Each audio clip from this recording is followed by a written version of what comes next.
Video like जरूर कर लीजिए और ऐसे वीडियो लगातार फ्री में पाने के लिए चैनल को तुरंत सब्सक्राइब कर लीजिए और बेल आइकन को जरूर टैप कर लीजिए ताकि आगे भी सारे वीडियो आपको मिलते रहे। यूट्यूब में फॉलो करते हैं तो प्लीज ये वाला फ्री टेलीग्राम चैनल जरूर ज्वाइन कर लीजिएगा। सारे नोटिफिकेशन सारे अपडेट यहीं पे आते हैं, ध्यान रखिएगा। नमस्कार दोस्तों, स्वागत है आप सभी का ऑनलाइन एग्जाम प्रिपरेशन पर which is the part of study for civil services. दोस्तों इस वीडियो में हम देखने वाले हैं भारत में लोक चित्रकारी। आरओ परीक्षा में आपका आर्ट एंड कल्चर का पार्ट पूछा जाएगा, उसके लिए इंपॉर्टेंट है। और अगर आप स्टेट पीसीएस की प्रिपरेशन कर रहे हैं, किसी भी स्टेट पीसीएस की, तो उसके लिए भी इंपॉर्टेंट है। एमपीपीएससी का भी एग्जाम है अभी 17 तारीख को, तो उसके लिए भी अगर आप प्रिपरेशन कर रहे हैं प्रीलिम्स की तो देख सकते हैं, क्योंकि ऐसे प्रश्न हर एग्जाम में पूछे ही जाते हैं। आपका ये आर्ट एंड कल्चर का एक टॉपिक है। चलिए स्टार्ट करते हैं। सबसे पहले बात करते हैं मधुबनी चित्रकला की। बहुत बार एग्जाम में पूछा जा चुका है, स्टेट पीसीएस यूपीएससी भी इस प्रश्न को पूछ चुका है कि मधुबनी पेंटिंग जो है, मधुबनी चित्रकला कहाँ से संबंधित है। तो ये बिहार राज्य की चित्रकारी है। परंपरागत रूप से मधुबनी शहर बिहार के आसपास की ग्रामीण महिलाओं के द्वारा किया जाने वाला ये चित्रकारी को मिथिला चित्रकारी भी कहते हैं। मतलब जो मधुबनी शहर है बिहार में, वहाँ पर जो आसपास की ग्रामीण क्षेत्र की महिलाएं चित्रकारी करती हैं उसको मिथिला चित्रकारी भी कहते हैं। टिकुली कला बिहार की एक अनूठी कला है। टिकुली शब्द महिलाओं के लिए उनकी भौहों के बीच में लगाई जाने वाली बिंदी के उपयोग करने के लिए दिया गया। मतलब वो स्थानिक शब्द है टिकुली, और यहाँ की उसी से बन गया। ये बिंदी वाली जो चित्रकारी होती है उसको टिकुली कला कह दिया। तो ये टिकुली कला भी बिहार की है। मधुबनी की चित्रकला और मिथिला चित्रकारी ये सब बिहार की है। पट्टचित्र, ये भी प्रश्न पूछा जा चुका है, उड़ीसा के हैं। पटुआ कला ये पश्चिम बंगाल के क्षेत्र में मिल जाएगी। पैटकार चित्रकारी ये झारखंड की है। तो पटुआ, पट्टचित्र और पैटकार में कंफ्यूज नहीं होना है। पैटकार झारखंड, पटुआ बंगाल और पट्टचित्र उड़ीसा। पट्टचित्र का प्रश्न एग्जाम में पूछा जा चुका है। अगला दिया गया है कलमकारी चित्रकला। ये भी वनडे एग्जाम में कई बार प्रश्न पूछा गया, आंध्र प्रदेश की है। इस कला के प्रमुख केंद्र आंध्र प्रदेश राज्य के श्रीकालाहस्ती और मछलीपट्टनम में है। ये दो केंद्र हैं जो कि आंध्र प्रदेश में स्थित हैं। इसके बाद है वर्ली चित्रकला। ये भी अभी लेटेस्ट एग्जाम में पूछा जा चुका है। ये महाराष्ट्र की है। वर्ली चित्रकला, वर्ली पेंटिंग महाराष्ट्र राज्य से संबंधित है। इसके बाद है थांगा चित्रकला। वर्तमान में थांगा चित्रकला भारतीय राज्य सिक्किम में है, हिमाचल प्रदेश में है, लद्दाख के क्षेत्र में है और अरुणाचल प्रदेश के क्षेत्र में है। तो थांगा से आप कहाँ पर आपको इतने नाम याद कर लेने हैं, सिक्किम, हिमाचल प्रदेश, लद्दाख और अरुणाचल प्रदेश। मतलब कुल मिलाकर कुछ पूर्वोत्तर के राज्य आ जाएंगे, सिक्किम और ये हिमाचल प्रदेश, और ये नॉर्थ के राज्य आ जाएंगे, हिमाचल प्रदेश और लद्दाख। ठीक है, ये सिक्किम अरुणाचल प्रदेश ए से याद कर लें, ये पूर्वोत्तर के हो गए, और दो नॉर्थ के हो गए, हिमाचल प्रदेश और लद्दाख। यहाँ पर ये थांगा चित्रकला पाई जाती है। इसके बाद है मंजूषा चित्रकारी। ये भी इंपॉर्टेंट है, ये भी बिहार ही की है।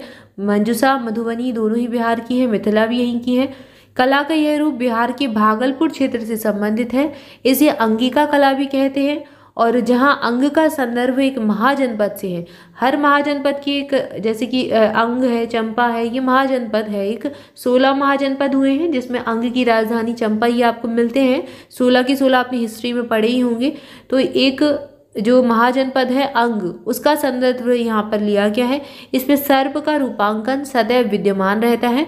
तो ये प्रश्न आपसे ऐसे पूछ सकते हैं कि सर्प का रूपांकन कौन सी चित्रकला में हमेशा रहता है, क्योंकि प्रश्न का पैटर्न चेंज हो रहा है। थोड़ा सा प्रश्न जो है अंदर से पूछे जाते हैं और ऐसे फैक्ट आयोग पूछ लेता है, इसलिए इसे सर्प चित्रकला भी कहते हैं।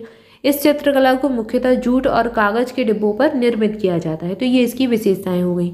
इसके बाद अगली चित्रकला है चेरियार लपेटर स्क्रॉल चित्रकला। ये तेलंगाना की है। ये तेलंगाना की देसज चित्रकला है। देसज यानी कि वहीं के उस क्षेत्र की। ये नक्काशी कला का एक प्रकार है। अगली चित्रकला है पिथौरा। ये भी प्रश्न एग्जाम में पूछा गया है। पिथौरा पेंटिंग्स गुजरात और मध्य प्रदेश की है। ये चित्रकलाएं गुजरात और मध्य प्रदेश की कुछ आदिवासी समुदाय के द्वारा बनाई जाती हैं और इसका प्रयोजन धार्मिक और आध्यात्मिक बताया जाता है। तो अब अगर आप एमपीपीएससी की तैयारी कर रहे हैं तो आपको इसका प्रयोजन याद कर लेना है कि ये किससे संबंधित है, धार्मिक और आध्यात्मिक क्षेत्र से संबंधित चित्रकलाएं हैं। क्योंकि क्षेत्र भी कभी कभी पूछ लेते हैं, कौन सी चित्रकला युद्ध का वर्णन करती है, कौन किससे संबंधित, तो ऐसे प्रश्न पूछे जाते हैं। तो स्टेट पीसीएस वालों के लिए है, जैसे कि एमपी वाले, उनके लिए ऐसे प्रश्न पूछे जा सकते हैं। सौरा चित्रकला ये उड़ीसा की है। ये उड़ीसा की सौरा जनजाति के द्वारा बनाई जाती है और बरहली चित्रकला के ही समान है। अब बरहली कहाँ की है, ये महाराष्ट्र की थी, अभी अभी हमने पढ़ा है। और ये वस्तुतः भित्ति चित्रकला है। भित्ति यानी कि दीवार पर बनाई जाती है, और रीति परक है यानी कि एक रीति को लेकर इनकी एक रीति बनी हुई है। परंपरागत तौर पर ये पीढ़ी दर पीढ़ी इसको आगे बढ़ा रहे हैं। अगली चित्रकला है सांझी चित्रकला। ये मथुरा उत्तर प्रदेश की चित्रकला है। सांझी कला मथुरा उत्तर प्रदेश में कृष्ण के गृहनगर से स्टेसिलिंग की पारंपरिक कला है। तो ये कहाँ की हो गई? मथुरा यूपी की हो गई।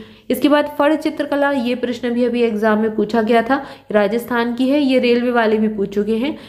ये फड़ चित्रकला जो है भारतीय कपड़ा चित्रकला का एक सुंदर नमूना है, यानी कि एक कपड़े के ऊपर चित्रकला की जाती है और इसका मूल राजस्थान में है, मतलब राजस्थान में ही इसका जन्म हुआ है।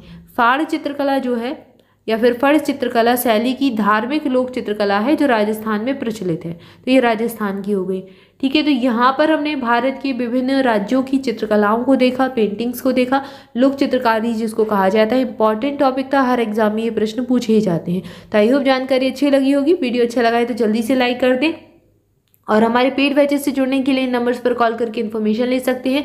आरओ का बैच हमारा स्टार्ट हो चुका है। इसके अलावा यूपीपीएससी अगर आप प्रीलिम्स की तैयारी कर रहे हैं तो भी हमारा 2024 के लिए कंप्लीट ग्रुप स्टार्ट हो गया है, जिसमें आप शुरुआत से सिलेक्शन तक की तैयारी कर सकते हैं। ये ग्रुप बाइलिंगुअल रहेगा और इसमें आपको कंप्लीट स्टडी मटेरियल, नोट्स, सारा कुछ मिल जाएगा। टेस्ट सीरीज, प्रैक्टिस क्विज सब मिल जाएगा। इसके अलावा study for civil services application भी लॉन्च हो चुका है, तो आप इसको भी एंड्रॉयड पर जाकर एंड्रॉयड पर प्ले स्टोर पर जाइए और आप इसको इंस्टॉल कर लीजिए, रजिस्ट्रेशन कीजिए और आराम से आप इसको यूज़ कर सकते हैं। इसको यूज़ करना बहुत ही आसान है।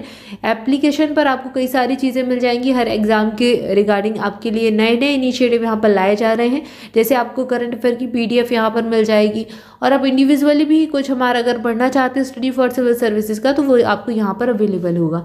तो आप इसको ज्वाइन कर सकते हैं और इसकी लिंक भी आपको डिस्क्रिप्शन में मिल जाएगी।